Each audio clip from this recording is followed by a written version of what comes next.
Ikukonsidera ng Kamara ang paglulunsad ng People's Initiative para malaman kung papaano tatalakay ng Kamara at Senado ang panukalang amyendahan ng 1987 Constitution.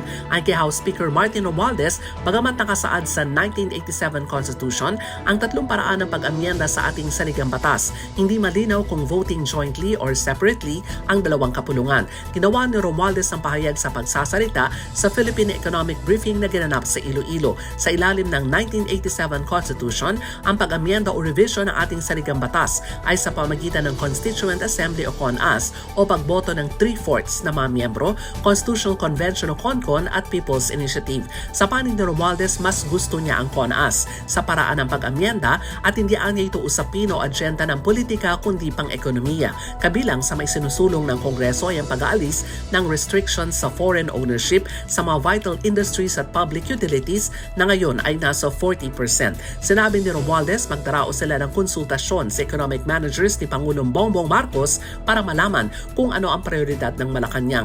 Noong Marso, inaprubahan ng Kamara sa ikatlong pagbasa ang resolution of both houses na nawagang amyendahan sa 1987 Constitution sa pamagitan naman ng CONCON. Para sa kauna-una sa Pilipinas, DZRH, ako si Milk Regunan.